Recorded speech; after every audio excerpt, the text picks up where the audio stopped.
Nouvelle édition du journal sur TV Fil 78. Au cours du prochain quart d'heure, nous allons faire le point sur l'essentiel de l'actualité locale. Sans plus attendre, voici les titres de ce jeudi 29 septembre 2016. Le mondial de l'automobile s'apprête à ouvrir ses portes à Paris. Vous verrez les images des nouveautés des principaux constructeurs, des constructeurs présents pour la plupart sur Saint-Quentin en Yvelines. Si vous étiez sur la route près de la vallée de Chevreuse hier, vous les avez peut-être aperçus après avoir pâturé plusieurs mois dans la propriété départementale de Champfailly à Millon-la-Chapelle. Un troupeau de moutons vient de rejoindre Magny-les-Hameaux. Les explications sur cette transhumance dans ce journal. Et puis c'est une tradition à Elancourt, la fête des vendanges. Nous verrons comment l'association Les Amis du Passé à Elancourt prépare cet événement qui se déroulera ce week-end.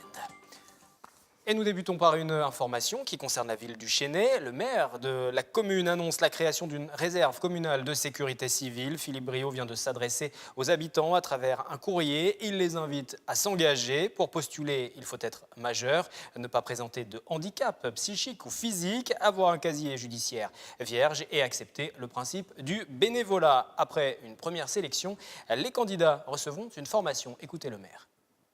Ces personnes ont déjà été formées pour accueillir les gens sur une fan zone. Bien sûr, ils n'ont pas le droit de fouiller les personnes. Par contre, ils sont amenés à pouvoir regarder l'intérieur de sacs ou autres, de pouvoir leur poser des questions. Il y a un savoir-faire. Ceci leur a été donné, toujours en présence d'un policier municipal, pas trop loin s'il y avait besoin de faire plus. Et puis notre personnel aussi de la ville est sensibilisé sur toute cette formation de sécurité. Pour l'instant, on n'a pas eu le temps d'aller plus loin parce qu'il y a beaucoup de sujets. Il faut aller très vite sur tous les sujets. Donc, on avance. Et on va voir comment nous allons pouvoir éventuellement professionnaliser cette réserve communale de sécurité civile. Vous le savez, le rapprochement entre le département des Yvelines et le département des Hauts-de-Seine est en cours. Une structure commune d'aménagement a même vu le jour, Citalios. Sa première réalisation concrète est même sortie de terre à Rocancourt. Le reportage est signé Maxime Lemaine pour le conseil départemental des Yvelines. Les premiers logements de l'opération Cœur de Bourg à Rocancourt ont été livrés. L'occasion pour Pierre Bédier de rappeler au maire du département la nécessité de construire dans les Yvelines. Pour les Yvelinois, évidemment, mais également pour accueillir de nouvelles populations. La difficulté pour les maires bâtisseurs, c'est que de nouveaux habitants, c'est certes de nouveaux impôts, mais c'est d'abord de nouveaux équipements. Et on n'a pas toujours l'argent pour construire les écoles, les crèches. Et donc le département, à travers un contrat spécifique, donne aux maires des subventions pour prééquiper en attendant l'arrivée des nouveaux habitants. Jean-François Pommery fait partie de ces maires bâtisseurs. Pour cette opération, il a été accompagné par Citalios, l'aménageur foncier des Hauts-de-Seine et des Yvelines. Nous avons cherché à travailler avec des personnes qui étaient proches de la commune, qui connaissaient nos problèmes et qui pouvaient s'adapter à nos besoins. Problème de taille rencontré par les équipes, une partie de la ZAC du Bourg est dans le périmètre du château de Versailles. Certains bâtiments relèvent donc du code de l'urbanisme et d'autres du code du patrimoine. Si l'aménageur n'était pas un aménageur qui était soutenu par le département, soutenu par l'établissement public foncier, je pense qu'il demandait l'addition à la ville et il partait. Parce que c'était trop compliqué, on a perdu 1 an de discussion avec la DRAC pour savoir comment on allait lever cette réserve du code du patrimoine. Grâce à l'expertise de Citalios, les premiers habitants peuvent donc intégrer leur logement dès aujourd'hui. Le mondial de l'automobile va ouvrir ses portes samedi. Plus d'1 500 000 visiteurs sont attendus. Jusqu'au 16 octobre, les plus grands constructeurs du monde présentent leurs derniers modèles. Et ces constructeurs sont justement basés à Saint-Quentin en Yvelines. Du centre de recherche de Renault à Guyancourt au siège de Mercedes France à Montigny-le-Bretonneux. Les Yvelines, premier département automobile de France. De nombreuses PME sont impliquées dans la production. Nous y reviendrons plus en détail dans nos prochaines éditions, pendant que vous apercevez justement quelques-unes des vedettes du salon qui côtoient les véhicules de luxe. Des images signées Patrick Jacques de Dixmude.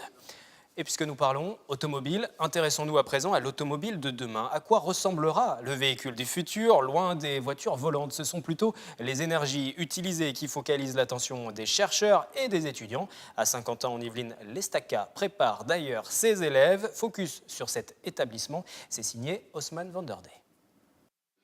Voiture autonome, électrique ou encore intelligence artificielle, voici les sujets d'étude de la voiture de demain sur lequel planchent les enseignants-chercheurs de l'Estaca. Mais le projet le plus ambitieux, c'est la voiture autonome. Le véhicule autonome, nous on cherche donc à faire fonctionner le véhicule dans une situation de conduite urbaine ou périurbain sans l'intervention du conducteur pour assurer un confort et puis augmenter la sécurité des usagers de la route. Et pour créer la voiture du futur, il y a les enseignants-chercheurs, bien sûr, mais aussi les 1800 étudiants de l'ESTACA. Grâce aux associations de l'université, ils peuvent laisser libre cours à leur imagination, comme avec cette association qui a créé une voiture de course pour des compétitions.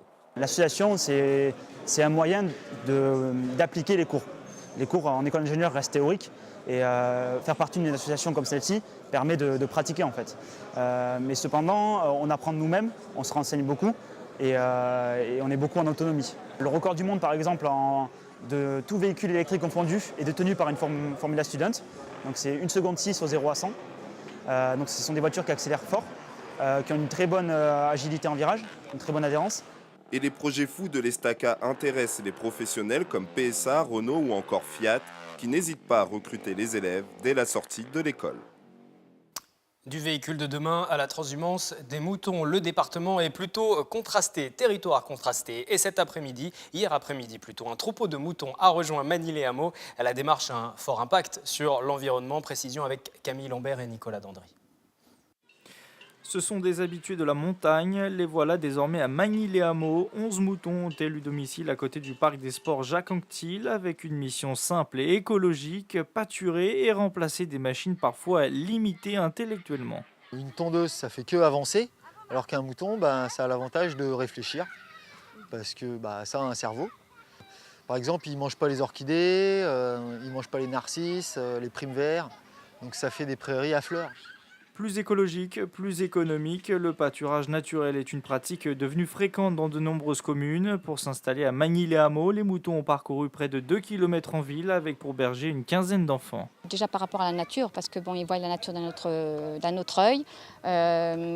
Et puis ils sont tellement habitués à avoir du bruit, des voitures, des tracteurs, des camions, qu'ils ne pensent pas que un mouton ou une chèvre, on peut l'amener pour simplement tourner la pelouse du jardin de chez papa.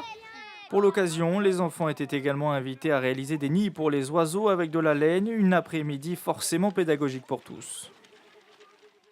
Nous restons dans les traditions avec la fête des vendanges. C'est à Elancourt. Chaque année, une récolte est organisée grâce aux quelques pieds de vignes plantés derrière la ferme du Mousseau. Ce sont des élèves de la commune qui seront d'ailleurs mis à contribution. Nous avons rencontré l'association des Amis du Passé qui perpétue ce rite.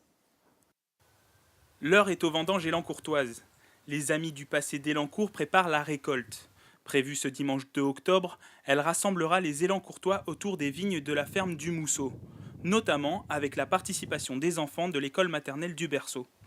Ils vont fouler, égrapper, presser, boire du jus de raisin. Et ils auront droit à un petit goûter offert par les Amis du Passé bien mérité.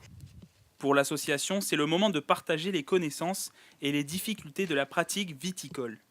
Il faut entretenir les branches, enlever les grandes feuilles et veiller à ce que justement les grappes qui sont en train de pousser ne tombent pas sous le coup de la maladie. Et donc il faut traiter. Comme dans toute la France, avec le mauvais temps, il y a eu beaucoup de maladies, beaucoup de grappes qui sont malades. Regardez, certaines sont très mûres et par contre, donc, certaines sont encore à peine à l'état vert. Avec son vin rosé, le Clos Mousseau, Elancourt est partagé entre modernité et ruralité. Nous avons des vignes à Elancourt depuis le haut Moyen-Âge et donc nous continuons à perpétuer cette tradition. Ça, c'est pour s'inscrire dans la tradition de la commune. Ensuite, c'est bien entendu symbolique et important parce que la vigne, le raisin, le jus de raisin, c'est la sève de la terre. C'est ce qui rapproche l'histoire d'Elancourt et de ses paysans de la vie moderne d'aujourd'hui. Rendez-vous ce dimanche 2 octobre à la ferme du Mousseau à partir de 10 h pour ramasser le raisin et boire le vin élancourtois avec modération. Culture et tout d'abord cette initiative d'Hélium. C'est un groupement de quelques 80 artistes qui depuis 2005 intervient au cœur du parc naturel régional pour promouvoir l'art et les artistes ou encore favoriser rencontres, échanges et actions. Parmi ces actions d'envergure, un parcours, il se tiendra dans les prochains jours. Présentation de Mélanie Poquet. Dernier préparatif pour Marie-Pierre Dunot. Pour les parcours d'atelier, elle prépare un ensemble de 7 œufs faits de différentes matières. La plasticienne fait partie des 14 artistes yvelinois à ouvrir leurs portes de leur lieu de création. C'est le moment d'avoir le regard du public sur ce que l'on fait, parce que si on travaille tout seul dans son atelier tout le temps, Et on donne des choses qui vont être vues à l'extérieur sans qu'on soit là, c'est pas la même chose que travailler, recevoir des gens. À découvrir aussi ses sculptures en stéatite, activité principale de l'artiste depuis maintenant 10 ans. C'est le voyage dans la pierre. J'aime beaucoup l'élément pierre, travailler la pierre, taper, faire de quelque chose de brut, en faire quelque chose de lisse, en faire quelque chose de poli quand on travaille en stéatite. L'artiste accueillera chez elle le temps de ses parcours la photographe Catherine Gendron et son travail autour de Séville.